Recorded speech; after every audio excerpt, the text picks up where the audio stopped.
Namaste, greetings and blessings, and welcome to the Center for Spiritually Integrated Arts. This is our Sunday message, and I am Reverend Dr. Raymont Anderson, the founder and spiritual director of this center. And I invite you to watch not only this Sunday message, but any of our archived messages. I invite you to join any classes or events that we have going on. I invite you to reach out and email if you have any questions. Questions about this community, questions about me, questions about what we do, or questions about this science of mind and spirit, liberation theology that we practice and teach. And if by chance you find yourself seeking beloved community with other like-minded beings, even if you already belong, are a member of another community, church, or center, you are more than free to have multiple affiliations wherever you are fed and find community. You are invited. And lastly, feel free to click like, subscribe, and share this or any other message or announcements with others in your circle. And with that, much appreciation, love, and blessings. Enjoy the message.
Namaste and greetings.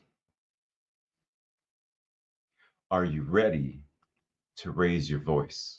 Are you ready to step into a deeper way of practicing this idea of nurturing, developing, maintaining healthy connections, healthy relationships? Are you ready? Well, ready or not, here we go. We can easily recall the necessary physical distancing that came with COVID. We had to be separate, had to have masks. We remember this very easily. Yet many people do not recognize or practice effective boundaries with the other pandemics that we face. Because there are others, and we're going to talk about it. We aimlessly move through our lives without knowing the importance of setting and practicing healthy and effective boundaries in all, say it again, in all areas of our life, from personal relationships to work environments, social interactions, and more.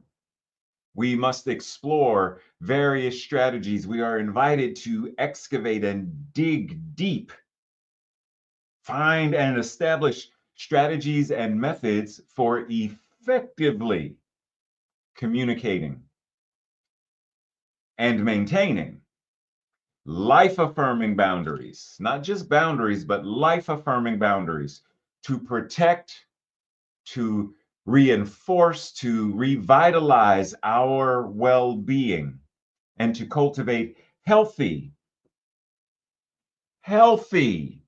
balanced, loving relationships.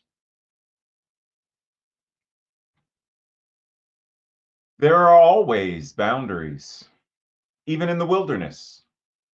When we commit to getting closer, we're committing to eventually experiencing real face to face conflict. Whether it's over dinner, at work, or in a grocery line, in person conflict is always hard, challenging, uncomfortable. And when it comes to family, it's even more difficult, it's harder, it's more painful.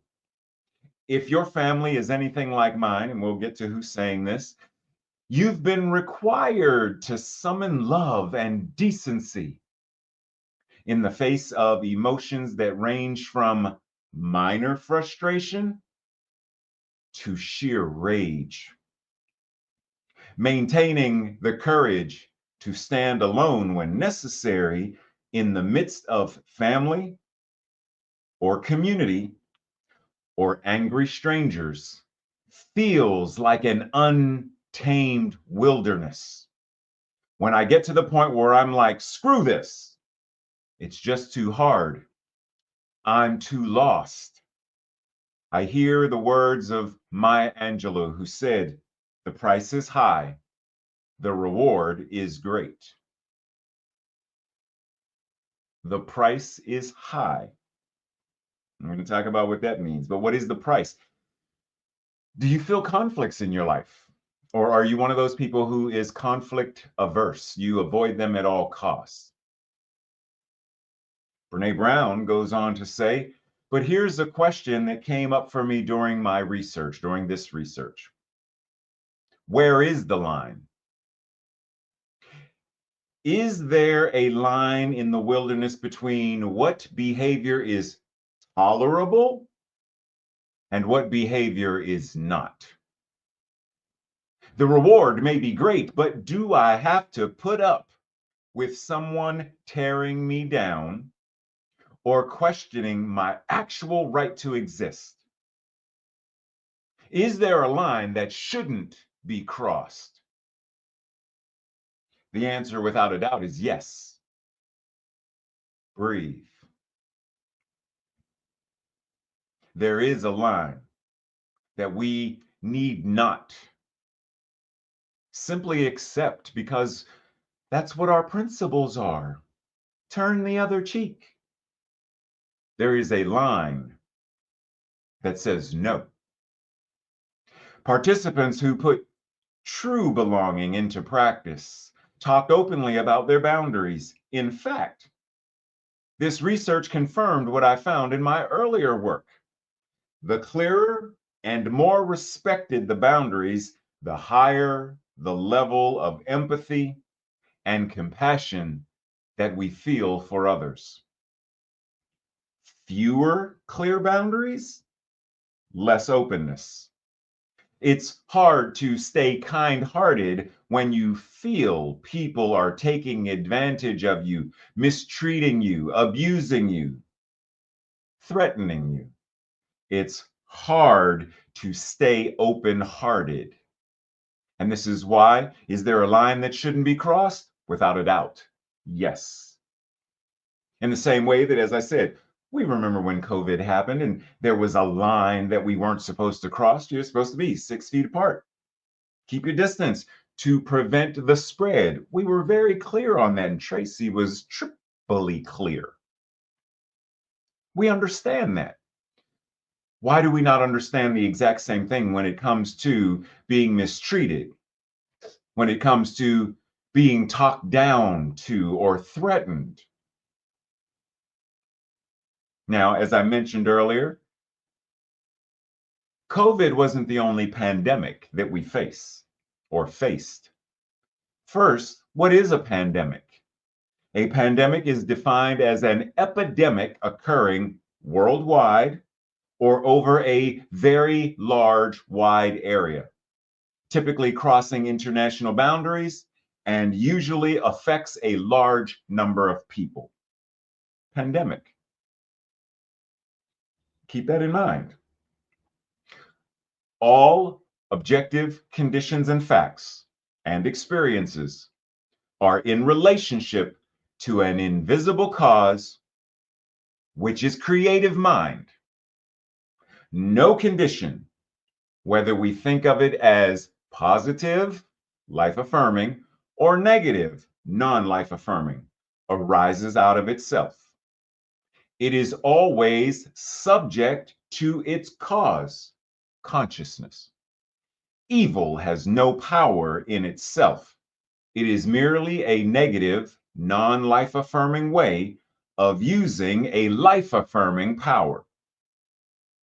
However, because all conditions have a sequence of cause and effect, as soon as any particular condition exists, it may continue to project lesser conditions around it. Pause. This is why we talk about things like self-fulfilling prophecies. When you set this in motion, it's going to continue in motion. What was Newton's law of it's in motion, it's not in motion, and you leave it? Once you put it in motion, same thing with consciousness. Once we put something in motion, it's like perennials. It's going to keep growing every year. It's going to come back again and again until a new cause comes into being.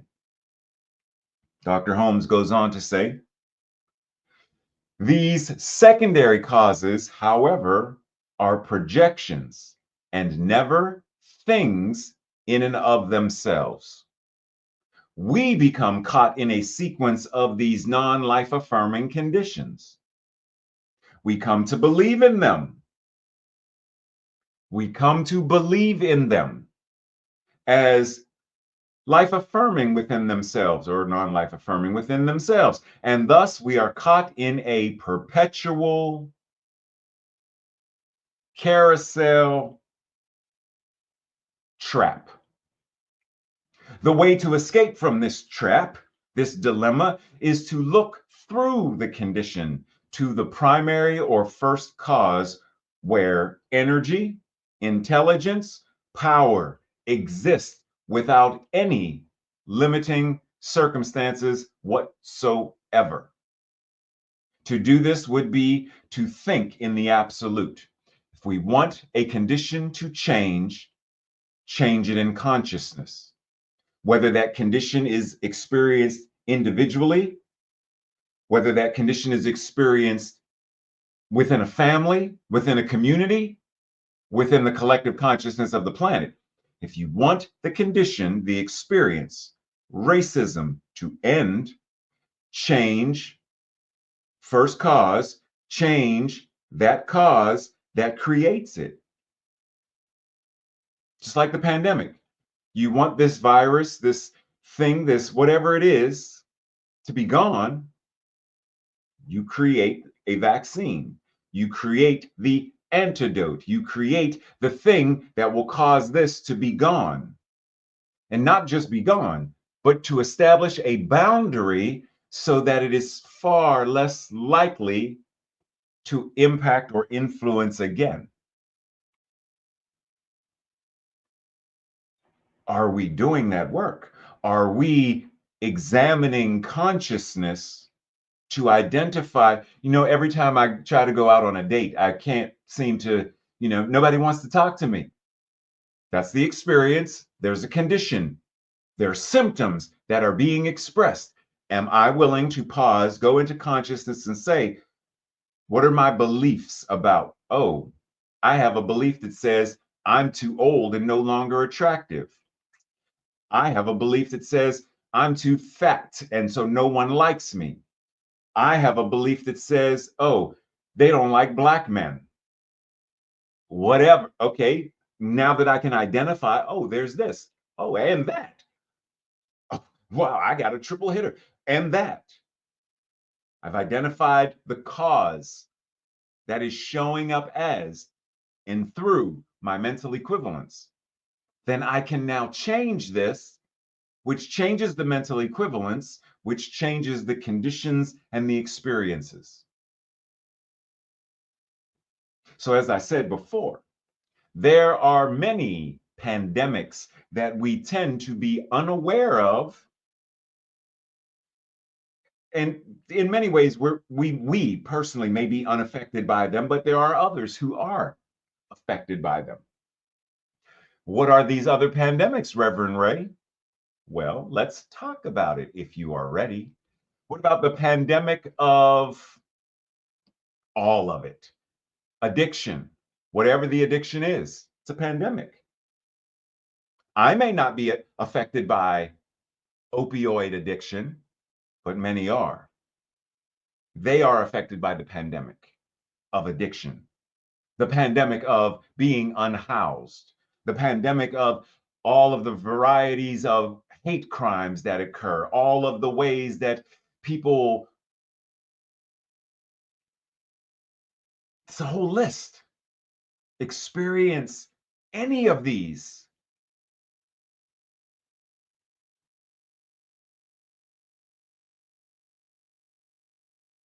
What is the cause of them? All of these things trace back to something in a mental equivalent of an individual or the mental equivalent of the collective consciousness. There's a first cause. There is a cause that is creating, that is showing up as all of these things on this list, all of it. And if we are going to establish, as we said, healthy and effective boundaries and connections that are nurturing and supportive and loving, then it's important for us to realize how these other pandemics are showing up and to ask ourselves, what is the spiritual vaccine that we are invited to create and administer to the world? Or do we keep doing the same old, expecting something to change? Boundaries can be used in a life affirming manner or a non life affirming manner.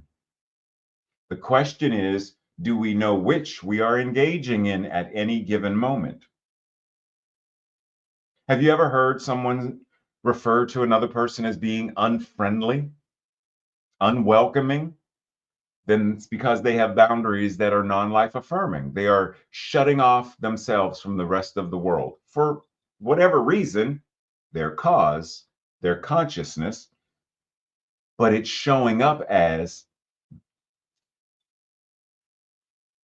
and what's going through my mind is, I hope nobody comes over here and asks me to dance. I hope everybody leaves me alone and stays away from me.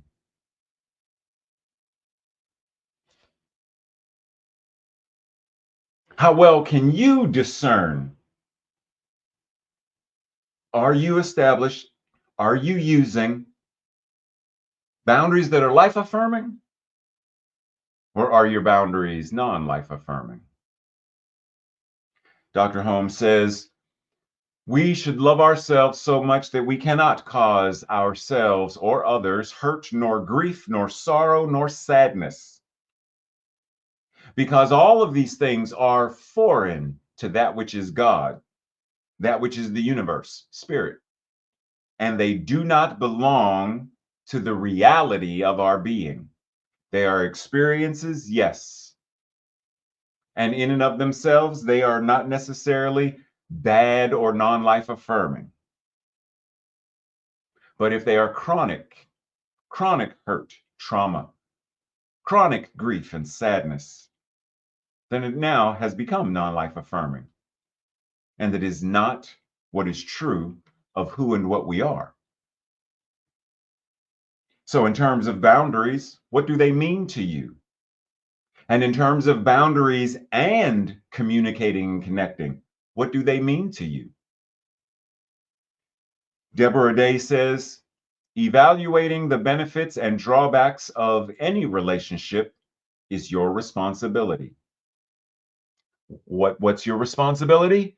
Evaluating the benefits and the drawbacks of any relationship. That's your responsibility. Doesn't matter who doesn't matter. She said any relationship. What are the benefits? What are the drawbacks? You do not have to passively accept what is brought to you. You can choose. Do you know this? Do you know that you can choose? You have the ability to raise your voice, and it's a metaphorical voice, to say what it is you want. For example, I'm sure the people looking on at this guy who is currently being rude in the theater, they want to tell him, well, there's a couple of them already shushing him. Shh. And those who aren't shushing, their eyes are saying, if you don't cut that phone off. Now, what does this have to do with anything? You do not have to passively accept what is given to you.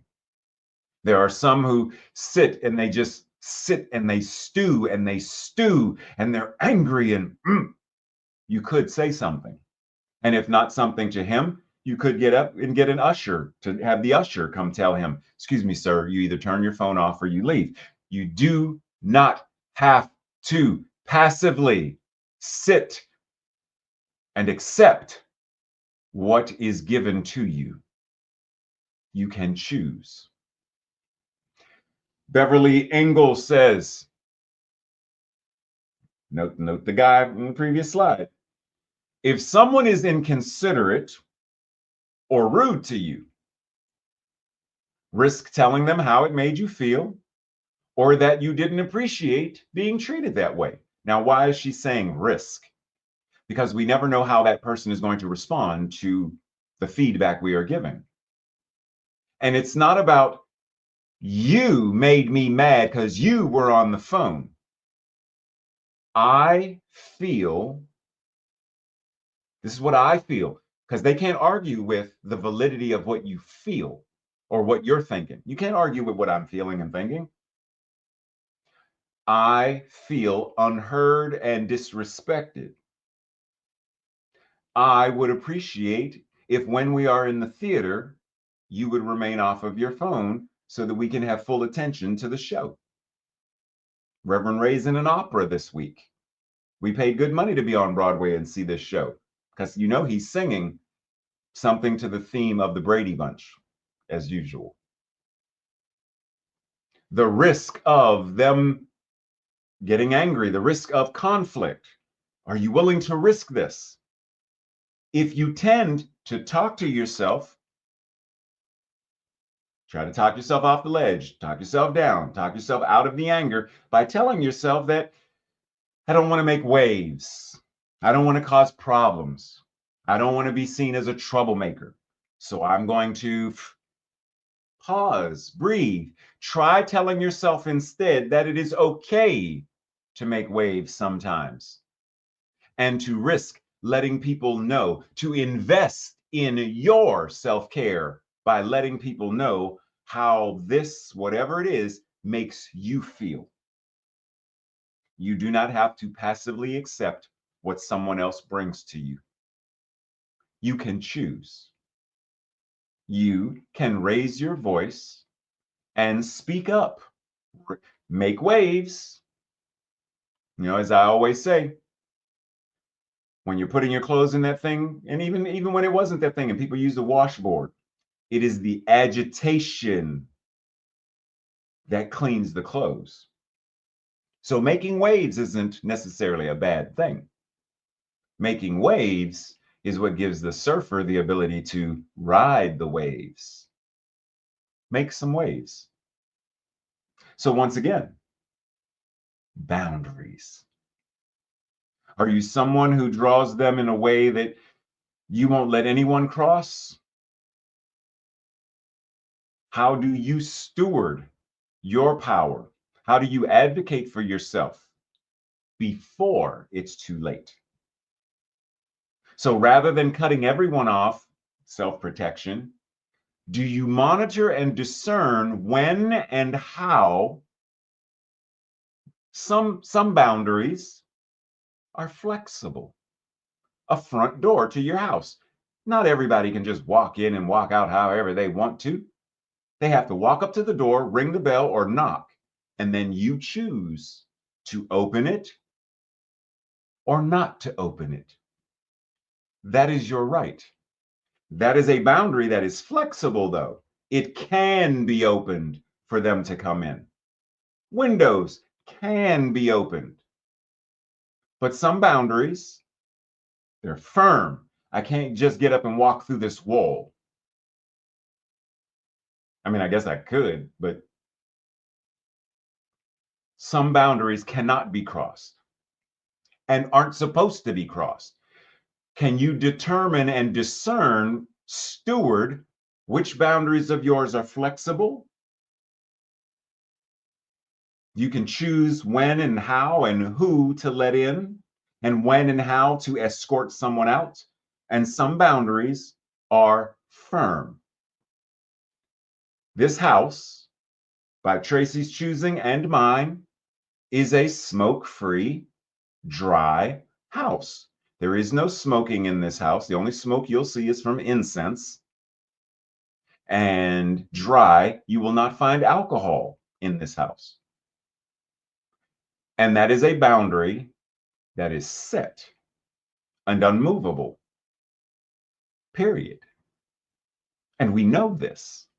And those who know us know this. How do you steward your boundaries, your power, your voice, your advocacy of self before it's too late? So the art of advocacy. Remember, we talked about this whole idea of the art of advocacy? Okay. Audre Lorde says, caring for myself is not self-indulgence. It's not selfish. It's not me being greedy. It is self-preservation. It is nurturing self, supporting self, refilling self. And it is an act of political warfare. Now, some time ago, I expressed in great depth what political warfare entailed or why she was saying this. But simply for this conversation, we will say it's political warfare because anytime women of color, trans women, period, transgender people, period, and more are being subjugated by women being subjugated by a patriarchal system. That's political. Politics is more than just one side of the aisle or the other, the red and the blue. We're not even talking about that. We're talking about the politics of, period. Those that make policies that say who can use which bathroom. That's political. Doesn't matter which color. So she's expressing that as a lesbian woman of color, she has experienced oppression, gender, racial, class. And so for her to take care of herself, for any of us to truly take care of ourselves, is political warfare. We are saying that this system, this experience, this condition, I will not abide by it. I value myself and those that I love far too much to abide by this. I will change the cause, and it starts with me changing it here.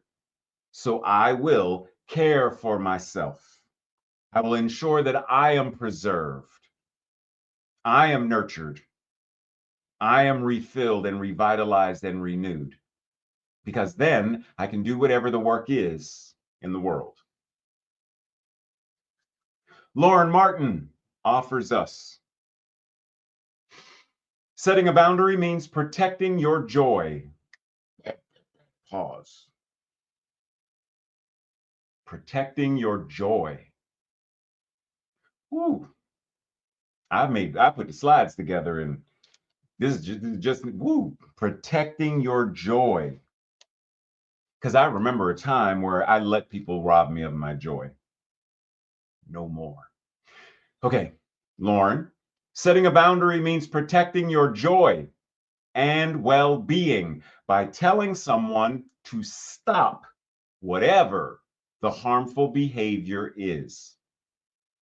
Practice setting a boundary. Try saying, I can't let you X, I need Y. Practice it. Even if only to yourself. Okay, I can't let you talk to me that way. I need respect. I can't let you insult me that way. I need respect. I need to be honored. I need to be recognized. I need to be seen. I need to be validated. I need you to listen to me and hear me. Practice it until it becomes second nature, till it flows. Because remember, a couple slides ago, she showed up and she said, how do you steward your power? How do you advocate for yourself? How do you do this before it's too late? Because without the boundary, oh, the many and vast requests that come, I need a favor. Well, if you were my friend, you would say yes. I want you to do something for me if you don't mind. I want, I need, give me, let me borrow, let me have. They will come. And many of us, I'm sure, that whole codependency stuff, I'm sure we have heard or witnessed some of these personally to ourselves. We may have been the one doing it.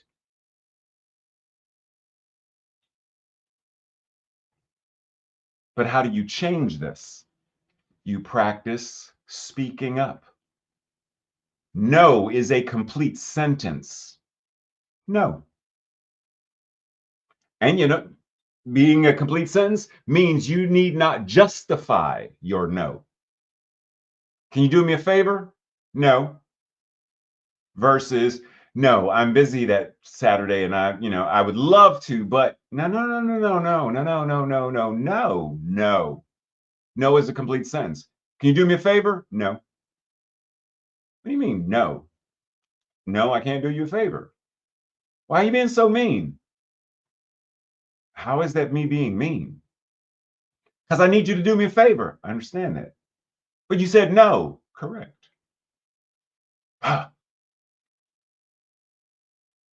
No is a complete sentence. Practice it with me. No. Did you just say no, you're not going to practice it? Oh, you were repeating. I got you. Cheryl Richardson says, if you want to live an authentic, meaningful life, You need to master the art of disappointing and upsetting others, hurting their feelings, and living with the reality that some people just won't like you. Some people just won't like you.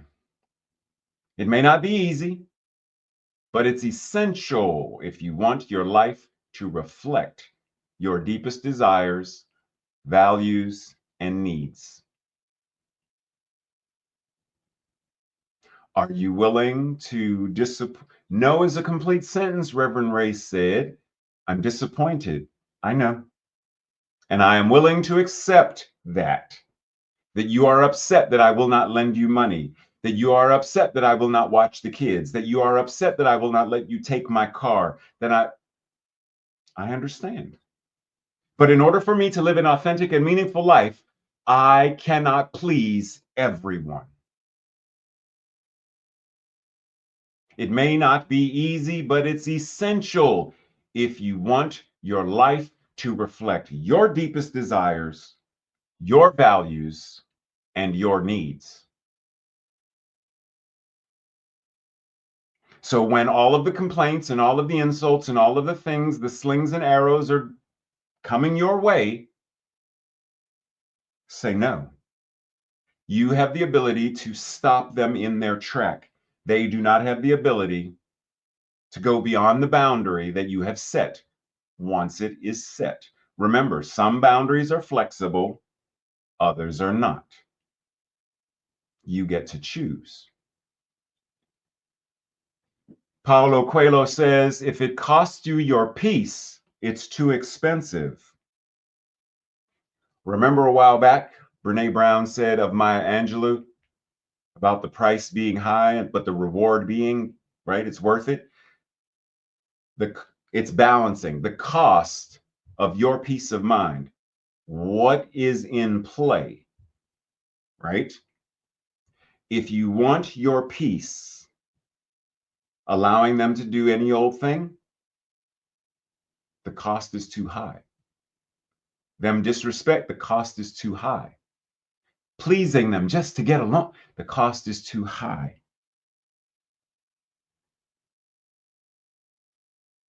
So say no. Sometimes no is the most loving thing that we can do for ourselves and others. The reward of our peace of mind, the reward of our authenticity, the reward of our boundaries and true connection, that is a reward that is great and well worth it. But if we have to sacrifice that to make somebody else happy, it's too expensive.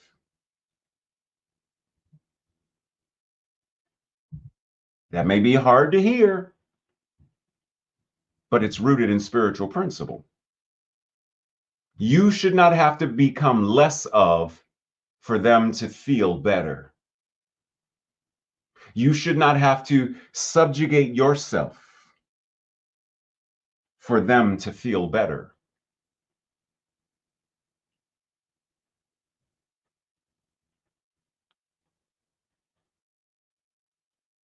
To what degree are you willing to live free?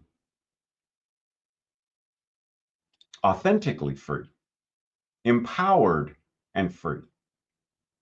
Dr. Holmes said, when Jesus said that we should not judge lest we be judged, he was stating the action of the law of cause and effect. If we wish a complete clearance from any sense of condemnation about ourselves, we must first be certain that we have released all condemnation of others from our own minds and hearts. When we do this, when we meet others in a new light and reaching back of all judgment and criticism, establish a relationship between the spirit that is within them, the spirit that is expressing as them, and the same spirit that is expressing within and as us.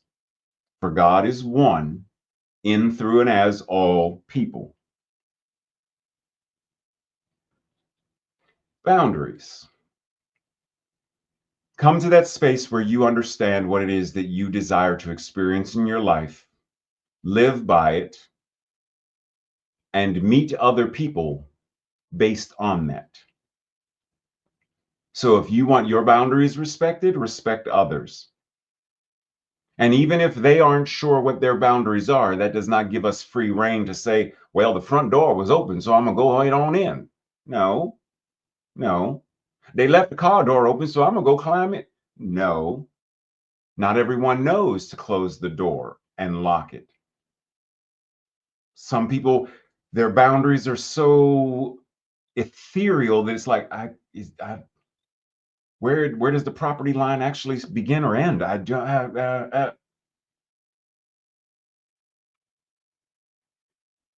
Respect. Respect. Do not judge. It's easy to judge. It's easy to judge in terms of good and bad, right and wrong. It's easy to do that. Yes, yes, yes. And there's a time and a place for righteous judgment versus egoic, emotional, sensitive, non-life affirming judgment. There's a time and a place. Discernment is a form of judgment. Condemnation is a form of judgment.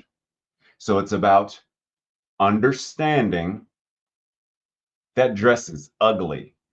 Am I judging the dress, or is it like what makes it ugly? Oh, my perception of it makes it ugly.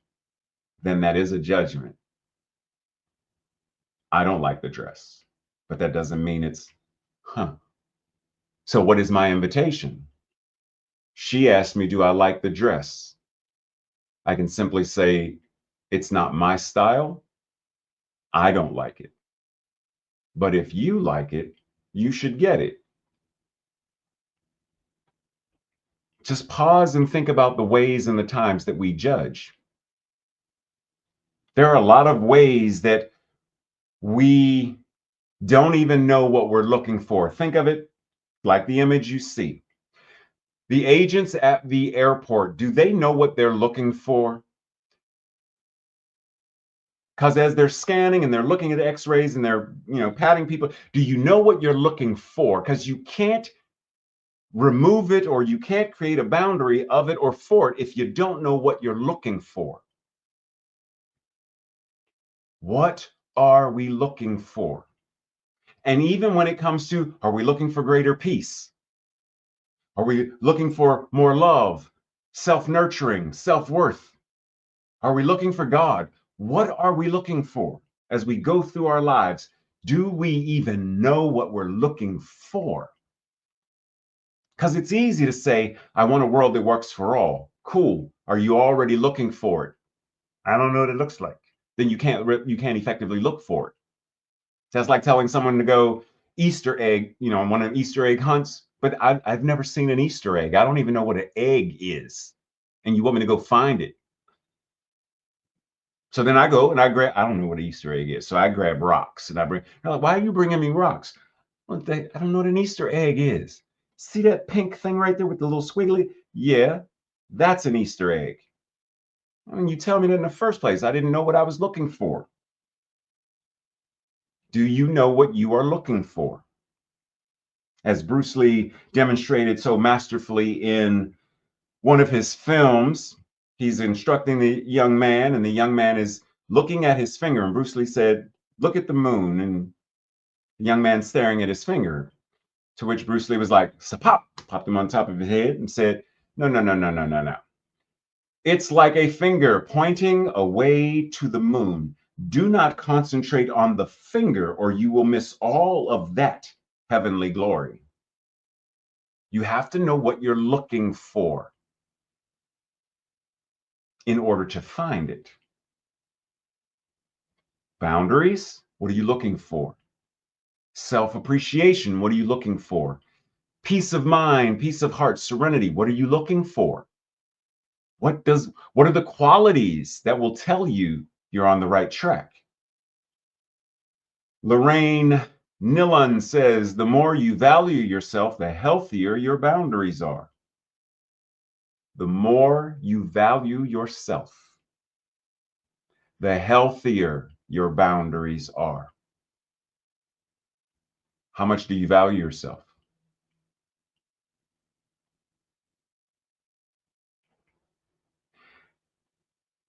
Once again, in terms of boundaries. We understand that there is a time and a space to welcome folks in. There's a time and a space to tell people to wipe their feet. There's a time and a space to remove your shoes. There is a time and a space.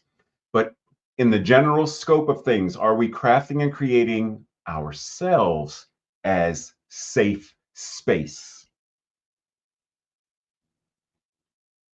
Not just safe space in terms of our home or where we work or this cubicle is a safe space, but are we making the energy of us safe space? A healthy relationship is a feast of affection, giving for both people, not one receiving crumbs and trying to convince themselves it is enough. A feast. In order for there to be a feast, you have to be willing to say no. You have to know when enough is enough and stop. Ask yourself, where in your life are boundaries needed, healthy boundaries needed? What or who drains your energy? What or who nourishes your soul?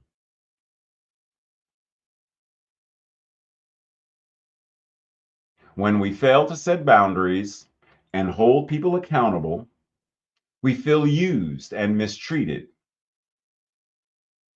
This is why we sometimes attack who they are, which is far more hurtful than addressing the behavior in the first place.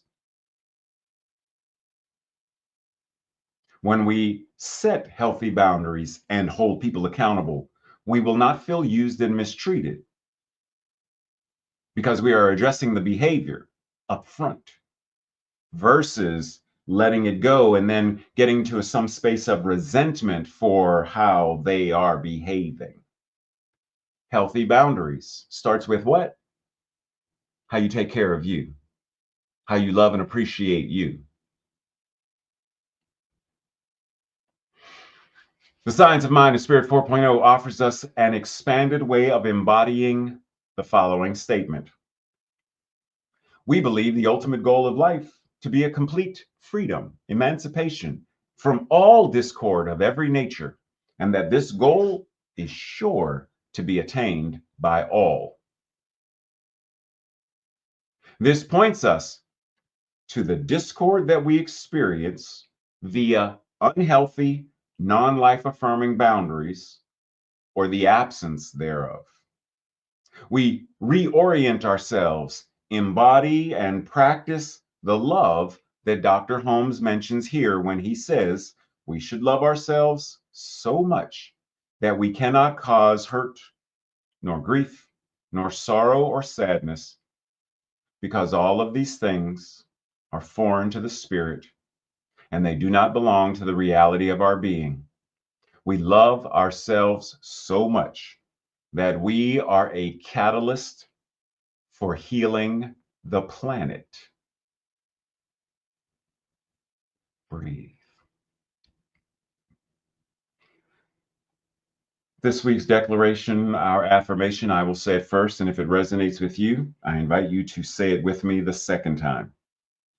I set and live by healthy boundaries that radiate with love and respect, fostering strong, safe, and supportive relationships. Together, I set and live by healthy boundaries that radiate with love and respect, fostering strong, safe, and supportive relationships. And so it is. This week's journal questions, Thursday night study group questions. What are my what are my physical, emotional, psychological, social, financial, and spiritual boundaries? Yes, there are boundaries in all of these. What are yours? Number two, when did I realize what healthy boundaries meant? And when did I start practicing them? Where am I invited to establish and or practice healthy boundaries now? How comfortable am I knowing when to say no? Number 4, what, where, who is a safe space for me? And what makes them safe? Number 5, what pandemic other than COVID have I or am I affected by? What can I do to heal/cure myself of that particular pandemic? And number 6, when have I or when do I currently pay the exorbitant price for my peace? In other words, when do I allow someone or something to rob me of my peace? How do I reclaim what is rightfully mine?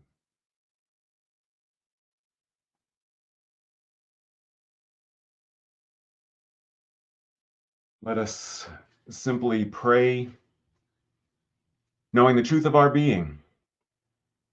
Right here and right now, we are safe because that which is infinite safety, nothing can threaten the universe, nothing can threaten God, nothing can threaten spirit, nothing can make it less than what it is. And what is true of it is true of us.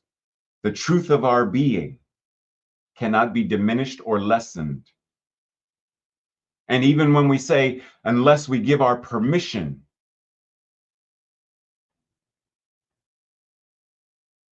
we can't even give our permission for that. In the same way that me personally, as a Black man, there is nothing that anyone could say to me that makes me less Black, as though somehow the words that they say make my skin become lighter and lighter until it is translucent and transparent. Nothing can do that. And in the same way, the truth of my being, the truth of knowing it is what is true of me is true of all who are here right now. Nothing can be done or said that can diminish the truth of who and what we are. Spirit incarnating, love made flesh. And so, right here and right now, I speak this word knowing that I get to change. Whatever cause I need to change, that changes the effect, that changes the experience, that changes the conditions. I steward my mental equivalent with such power and such precision that I am able to live my life authentically, lovingly, compassionately, powerfully.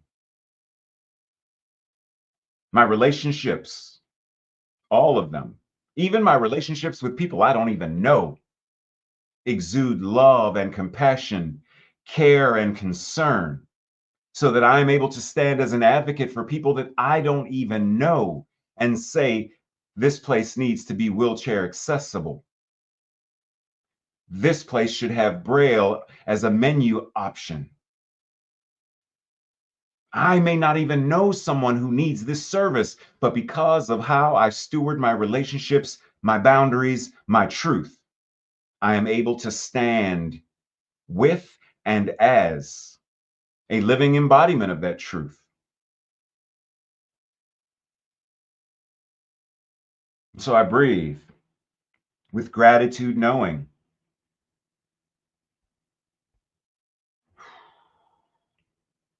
the truth regarding how I set myself free from all discord of every nature, how I give a full bodied no when I need to, and a full bodied yes when I need to. I stand in my power. I raise my voice. I show up. And knowing that the law does what it does, I know that this word and this entire message is already reaping the harvest in my life and in the lives of those who are watching. Answered prayer, the demonstration of our declaration and affirmation is already showing up. New cause, new conditions. New cause, new experience. New cause, answered prayer. And so it is. And so it is. Namaste and blessings, everyone. As usual, see you sometime during the week. Well, I'm still off for the month of May, but somewhere I will see you, and we'll be back together in June. And regarding Pride events, if you're thinking about, we could do Pride DC, New York, Delaware, Philly. If you're interested, email Tracy, set up some kind of schedule, figure out what's what. Other than that, love and appreciate you. Blessings.